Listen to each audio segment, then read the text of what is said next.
White rain over Atkins Bay. Saturday morning. After blazing sun on Thursday. A little sprinkle yesterday, Friday.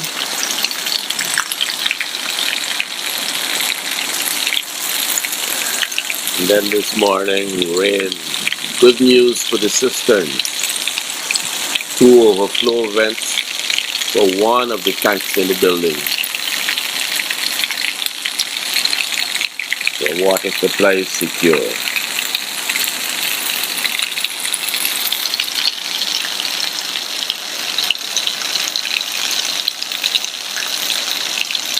Welcome to Saturday.